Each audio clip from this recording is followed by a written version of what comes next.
Truth is stranger than fiction. I'd heard the saying before, but nothing prepared me for the absurdity of what was to come. My name is Sarah, and I had an experience that defies belief. I met my boyfriend, David, through a mutual friend, and after dating for just over a year, it seemed only natural that we get married. As we settled into our new life together, I moved into his apartment and started organizing our things. We were on the brink of submitting our marriage registration when I was suddenly struck down with a fever and diagnosed with the flu at the hospital. David, ever the reliable partner, assured me, "I'll handle the marriage registration." Trusting him, I left it in his hands. Hours later, I heard David's voice and then a sweet female voice calling out, "David." A wave of concern hit me. Had he brought another woman home while I was sick? But no, it wasn't a fever-induced delusion. David had come back with his mother. She marched straight to our bedroom and called out, "Sarah, aren't you coming out to greet me?" As if demanding a welcome from someone who was clearly unwell. What kind of person was she? I pretended to be asleep, hoping to avoid further confrontation, but her next move was even worse. She yanked the blanket off me and scolded, "You're still in your pajamas." Of course, I was still in my pajamas, because I was sick. "Get up and change immediately. You look disgraceful," she ordered, trying to pull me out of bed. "Please leave me alone. I have the flu and it's contagious," I pleaded, my voice a mix of frustration and panic. Where was David during all this? From the living room, I could hear the loud sound of the TV and his laughter echoing along with a comedy show. "David, your mother is practically attacking your wife. Is this how you treat your wife? Unbelievable. Fine, if you're too sick to cook, I'll handle David's meal. Be grateful, you useless fool," she shouted before storming out. Her cruelty towards someone who was bedridden was nothing short of wicked. "David, I'm making your dinner, okay?" I overheard her say. Exhausted by the heated exchange, I felt utterly drained. "If you heard, why didn't you stop her?" My frustration with David only grew as he failed to intervene and allowed his mother's relentless abuse to continue. Unable to find peace, it took 5 long days for my fever to finally subside. I couldn't help but regret agreeing to marry him. I miss my single life deeply. After a 2-day rest, I returned to work and informed my boss that I was married. With no wedding ceremony planned, I only notified him and the HR department. At work, being something of a loner, my only close contact was Anna, who worked in HR. "Congratulations on your marriage. A week off for the honeymoon? I'm so envious." Anna's teasing smile made me sigh. "I just got hit with the flu and had to endure torment from my mother-in-law." "What? That's hilariously tragic," she said, though I didn't find it amusing at all. She then gave me some instructions. "It's been a week since you filed your marriage registration. You should be able to get some paperwork with your new name and address on it. Go get that sorted and let me know so I can update your details in our system." I listened, trying to keep a serious expression. At that moment, all I could think about was getting a divorce. I hadn't anticipated such a shocking turn of events. After work, I went straight to City Hall to request the paperwork. I was advised to collect it. However, when I looked at the document, I saw my maiden name still printed on it. "What does this mean?" I texted Anna urgently. "The paperwork still has my maiden name. What's going on?" She replied almost immediately, "I don't think your marriage has been registered." Don't tell me, I thought, realizing that what I believed to be a marriage might have been just a figment of my imagination. "I think you're right." Shocking, isn't it? Anna seemed frustrated by the back and forth messages and called me directly. "You haven't been scammed out of money, have you?" "No, the only thing I've lost is my peace of mind. Just in case, you should apply for an annulment. Your husband might be a con artist." "A con artist? The person I've been with for over a year? A con artist?" It seemed extreme, but with his mother's behavior, it wasn't entirely out of the realm of possibility. Taking Anna's advice to heart, I went ahead and applied for an annulment of my marriage. "Aren't you shocked?" Anna asked, still on the phone. I stared blankly into space. Logically, being betrayed by your partner should be shocking, but after enduring David's mother's bullying while I was sick and seeing David act like a mama's boy, I'd surprisingly realized that I no longer loved him. The treatment I received from his mother made it clear that staying in that situation wouldn't be good for me. "If you're okay, that's good to hear. But what about your boyfriend? What was going on with him?"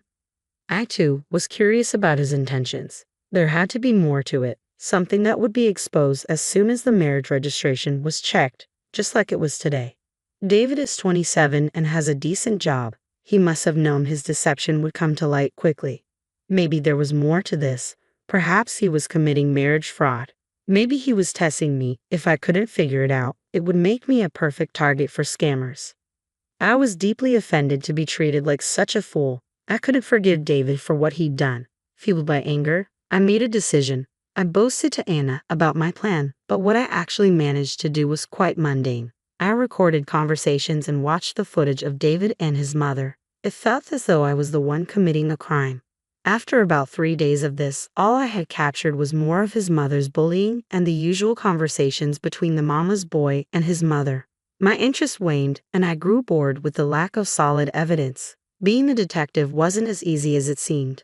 Little did I know, an unexpected turn of events was about to unfold later that very day. At dinner, as I choked down his mother's bland beef stew and endured her usual verbal attacks, I must have looked emotionally drained. Seeing my defeated state, his mother smirked with satisfaction and let out a chuckle. "You've seemed unhappy ever since you got married, Sarah. But it's because you're not fulfilling your duties as a wife, so I'm here to teach you. You should be grateful for that." I could barely muster the energy to respond. What kind of answer was that?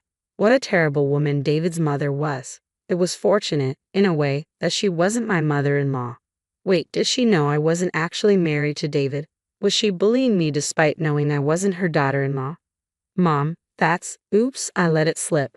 My bad," she said, fake coughing and casting a sidelong glance at me. "Let me explain. David and I had a plan for our happiness." What? This was an unexpected twist. I had assumed David was acting alone, but it turned out his mother was involved in the deception as well.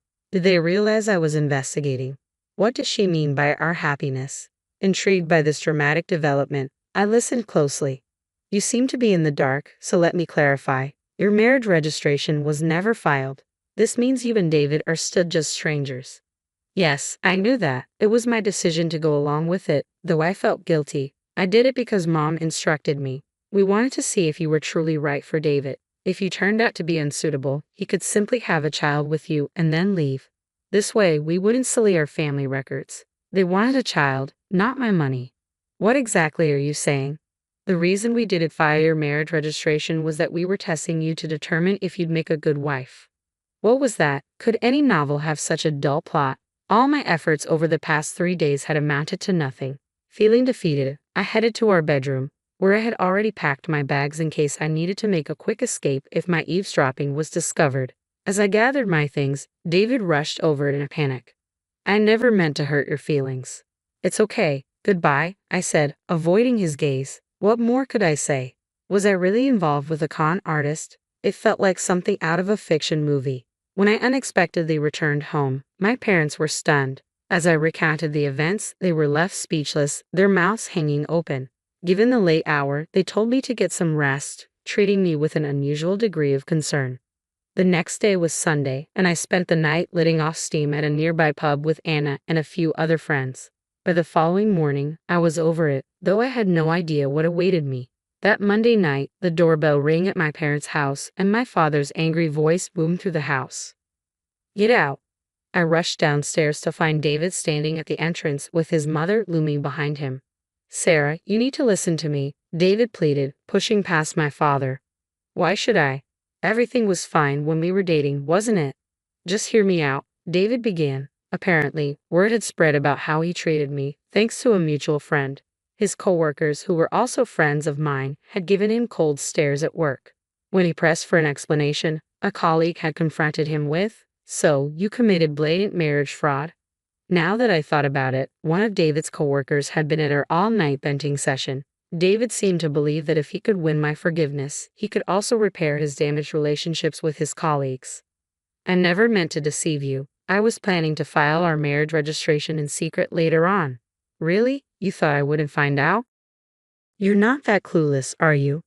I went to get some legal documents and found out immediately that David's claims were true. He genuinely didn't know about the registration issue. I felt foolish for suspecting something more sinister. As I stood there, stunned, his mother stormed in. "You knew about this and still stayed with David for a few days. Forgive him immediately, and then I'll consider you as my daughter-in-law." Honestly, I couldn't care less about your approval. Even if you begged, I wouldn't want to be your daughter-in-law. What did you just say? Your son is a mama's boy, and your cooking is awful. I'm fed up with your bullying and your petty sarcasm. What? I continued, watching his mother's face turn red with anger. You wanted me to have his child and not ruin the family's reputation.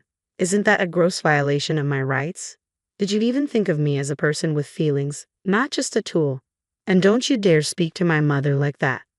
Do you still not understand what's going on? What you did is called marriage fraud.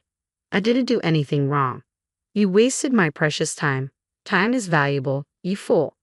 I nearly grabbed David by the collar, but my father stepped in. Sarah, that's enough. The neighbors are watching. I looked around to see that we had attracted quite a crowd, with neighbors clapping and cheering, "Go Sarah." Meanwhile, those who knew David and his mother were whispering and spreading rumors. I glared at the now pale David and his mother and threatened them. Don't ever come near here again. If I see either of you around my house, I'll call the police. As an afterthought, I added, David, I've recorded conversations of your mother bullying me. I'll be seeking compensation, so expect a call from my lawyer. I said this with a triumphant smile. After that, David's situation only worsened. He was ostracized and removed from team projects, relegated to a mundane role in the document management department, essentially a notice of redundancy. My gossip-loving mother filled me in on what happened to David's mother. During our confrontation at my parents' house, someone she knew was present, and soon they became infamous in the neighborhood as the Foster mother and son. They now lived a constrained life, constantly trying to avoid being seen. It was all a consequence of their own foolishness. I couldn't help but feel a sense of satisfaction at how things turned out for David and his mother.